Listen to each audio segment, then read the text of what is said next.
అప్పుడు అతనికి తెలుపు నలుపు దారాతో వస్త్రములు నేయుచున్న ఇద్దరు స్త్రీలు 12 ఆకులు గల చక్రమును తిప్పుతున్నవారు కనబడారు. ఈ ఇద్దరు స్త్రీల యొక్క 6 కుమారుడు ఒక పెద్ద గుర్రమును ఎక్కిన ఒక దివ్య పురుషుని చూచాడు.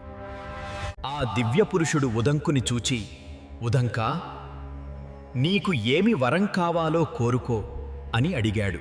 వెంటనే ఉదంకుడు, ఈ నాగకులము మొత్తం నాకు వశవర్తులై ఉండాలి అని అడిగాడు.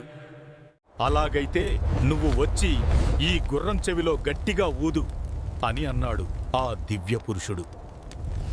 వెంటనే ఉదంకుడు పోయి ఆ గుర్రం చెవిలో గట్టిగా ఊదాడు.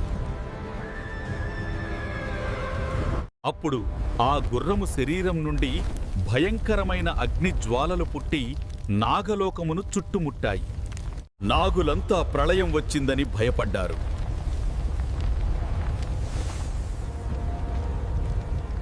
నాగులంతా ప్రళయం వచ్చిందని భయపడ్డారు.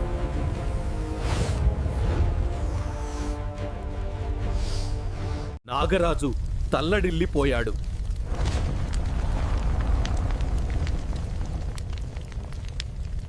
వెంటనే తక్షకుడు గడగడా వణుకుతూ వచ్చి తాను అపహరించిన కుండలమును ఉదంకుడికి ఇచ్చాడు. అక్కడి నుండి బయటకు ఎలా వెళ్లాలా అని మదనపడుతున్న ఉదంకునితో ఆ దివ్య పురుషుడు ఇలా అన్నాడు. ఉదంకా, నీవు ఈ గుర్రము ఎక్కి నీకు కోరిన చోటికి వెళ్ళు అన్నాడు. వెంటనే ఉదంకుడు ఆ గుర్రము ఎక్కి గురువుగారి ఆశ్రమమునకు వెళ్ళాడు. పత్నికి కుండలములు ఇచ్చాడు.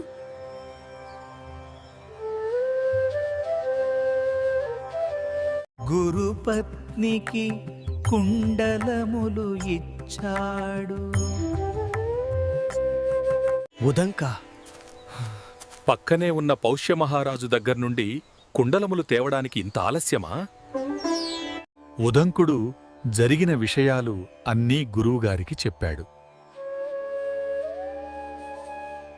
ఉదంకా, నీవు ధన్యుడవు. ఆ ఎద్దునెక్కి వచ్చిన నాడు ఇంద్రుడు, ఆ ఎద్దు ఐరావతము. నీవు తిన్న గోమయము అమృతం.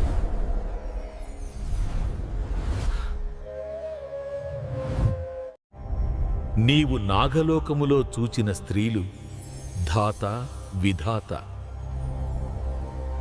ఆ తెలుపు నలుపు దారాల వస్త్రము రాత్రి పగలు. 12 ఆకులు గల చక్రము సంవత్సర కాలము. 6 కుమారుడు 6 ఋతువులు.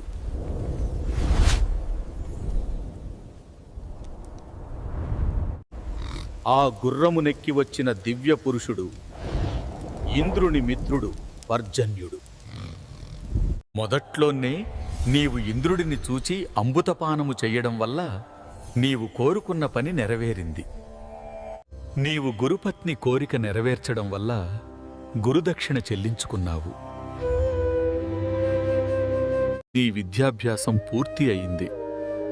నీకు కోరిన చోటికి వెళ్ళవచ్చును అని పలికాడు గురువు. ఉదంకుడు గురువుకి నమస్కరించి వెళ్ళిపోయాడు. కాని ఉదంకుని మనసులో మాత్రం తక్షకుడు తనకు చేసిన అపకారము మరువలేకపోయాడు. తక్షకుని మీద పగ తీర్చుకోవాలని అనుకున్నాడు. వెంటనే జనమేజయ మహారాజు వద్దకు వెళ్ళాడు. జనమేజయ మహారాజా, నీకు శుభము కలుగుగాక. నా పేరు ఉదంకుడు. నేను నా గురువుగారి కార్యము మీద పోయేటప్పుడు కుటిల బుద్ధితో ఏమాత్రం వివేకం లేకుండా తక్షకుడు నాకు అపకారము చేశాడు. నన్ను మోసం చేసి గురుపత్ని కుండలములు అపహరించాడు. జనమేజయ మహారాజా, నాకే కాదు, ఆ తక్షకుడు నీకు మహాపకారము చేశాడు. ఆ వీరుడు అర్జునుని మనుమడు అభిమన్యుని కుమారుడు అయిన నీ తండ్రి పరీక్షిత్తును దారుణంగా కాటువేసి చంపాడు. తన ఘోరమైన విషాగ్ని కీలలకు నీ తండ్రిని బలి చేశాడు. ఒక విప్రుని కోరిక మేరకు నీ తండ్రిని చంపాడు.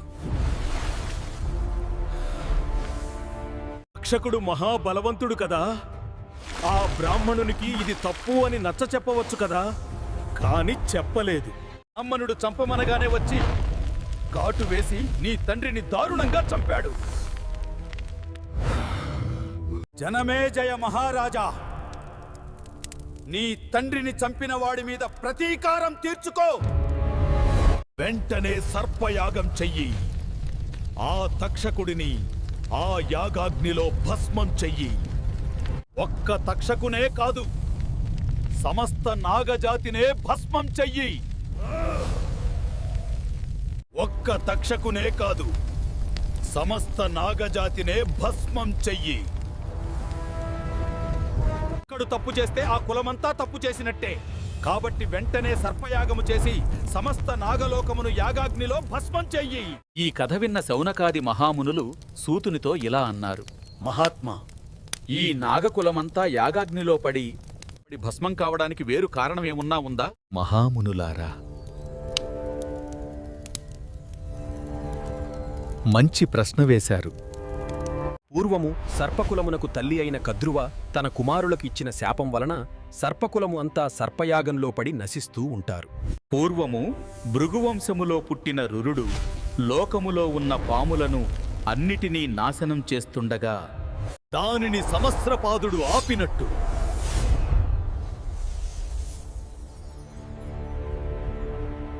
సర్పయాగంలో నాశనమవుతున్న సర్పకులము ఆస్తికుని వలన రక్షింపబడుతుంది. ఆ వృత్తాంతమును సవిస్తరముగా చెబుతాను, వినండి. పూర్వము భృగువు అనే మహర్షి ఉండేవాడు. అతని భార్య పేరు పులోను. ఆమె గర్భం దాల్చింది. భృగువు గర్భిణితో ఉన్న తన భార్య పులోమను అగ్నిహోత్రము చూస్తూ ఉండమని చెప్పి తాను స్నానానికి సమీపంలో ఉన్న నదికి వెళ్ళాడు. ఆ సమయంలో పులోముడు అనే రాక్షసుడు అక్కడకు వచ్చాడు. పులోమను చూచాడు. ఆ రాక్షసుడికి పులోమ మీద మోహం కలిగింది. ఈమె ఎవ్వరు అని అగ్నిహోత్రుడిని అడిగాడు. The rakshasa questioned Agnihotra, asking who is she. ఇప్పుడు అగ్ని సంకటంలో పడ్డాడు. ఎందుకంటే ఆ పులోమను మొదట పులోముడు వివాహం చేసుకోవాలని అనుకున్నాడు. కాని ఆమె తండ్రి ఒప్పుకోలేదు. భృగువుకిచ్చి చేశాడు. పులోమ అని తెలిస్తే రాక్షసుడు ఏమి చేస్తాడో భయం. నిజం చెబితే మునిశాపం, అబద్ధం చెబితే పాపం. ఎలాగా అని ఆలోచించాడు. మీ శాపాన్ని ఎలాగైనా పోగొట్టుకోవచ్చు, కాని అనృత దోషమును పోగొట్టుకోవటం సాధ్యం కాదు అని అనుకొన్నాడు. పులోముని చూచి అగ్ని ఇలా అన్నాడు, ఈమె భృగు మహర్షి భార్య పులోమ. పులోముడు ఆమెను గుర్తుపట్టాడు. తాను మొదట వివాహం చేసుకోదలిచిన లలన ఆమె అని తెలుసుకున్నాడు. వెంటనే వరాహ రూపం దాల్చాడు.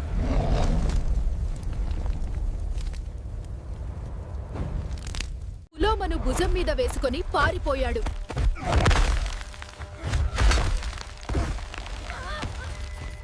అలా పారిపోతూ ఉండగా ఆ అదురుకు ఆమెకు ప్రణసమైంది. బిడ్డ కింద పడ్డాడు. అలా గర్భం నుండి జారినవాడు కాబట్టి వాడికి చవనుడు అని పేరు వచ్చింది. తల్లి గర్భం నుండి జారిపడిన చవనుడు కళ్ళు తెరవగానే ఆ తీక్షణతకు తట్టుకోలేక పులోముడు అనే ఆ రాక్షసుడు భస్మమయ్యాడు.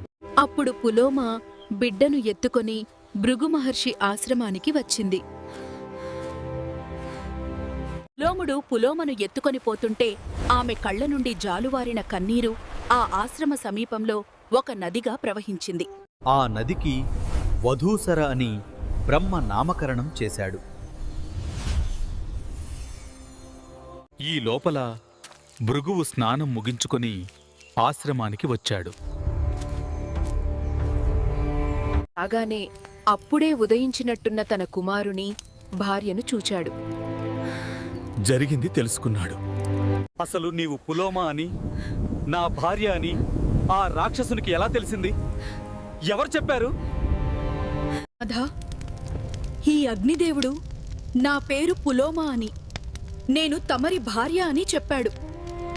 వెంటనే వాడు వరాహ రూపతోన్ను ఎత్తుకొని భుజం మీద పెట్టుకొని పరుగెత్తాడు. అప్పుడు ఈ బిడ్డ నా గర్భంలోంచి జారి కింద పడ్డాడు. అత్యంత తేజస్సుగల ఈ బిడ్డను చూడగానే ఆ రాక్షసుడు భస్మము అయ్యాడు. భృగువుకు కోపం వచ్చింది.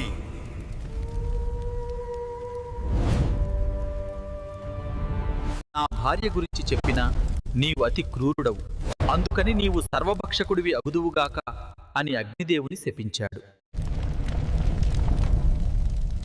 అప్పుడు అగ్ని భృగువుతో ఇలా అన్నాడు. మహర్షి, తనకు తెలిసిన విషయాన్ని దాచిపెట్టి అబద్ధం చెప్పేవాడు నరకానికి పోతాడని నీకు తెలుసు కదా. నేను కూడా అసత్య దోషమునకు భయపడి ఈమె భృగువు భార్య అని చెప్పాను. నేను అఖిల జగములకు కర్మసాక్షిని. అటువంటి నేను అబద్ధం ఎలా చెప్పగలను? నేను కూడా నీకు శాపం ఇవ్వడానికి శక్తి లేనివాడను కాను కదా. కాని బ్రాహ్మణులకు అపకారం చేస్తే నాకు ఇహము పరము రెండూ లేకపోతాయి. కానీ నా తప్పు ఏమీ లేకపోయినా నీవు నాకు శాపమిచ్చావు. ఈ విషయం తెలిసినవాడను కాబట్టి నేను ఎల్లప్పుడూ బ్రాహ్మణులను పూజిస్తాను. బ్రాహ్మణుల మీద కోపించడానికి భయపడతాను. ఓ భృగు, నీవు కూడా ఉత్తమమైన బ్రాహ్మణుడవు. ఏమి చేసినా నీకే చెల్లింది. ప్రతిరోజు వేదములో చెప్పబడిన నిత్య నైమిత్తిక బలులు బ్రాహ్మణులు వేస్తే వాటిని నేను దేవతలకు పితరులకు అందిస్తాను. నేను సర్వభక్షకుడినైతే అపవిత్రుడిని అవుతాను. దేవతలకు పితరులకు హవిస్సులు అందించలేను.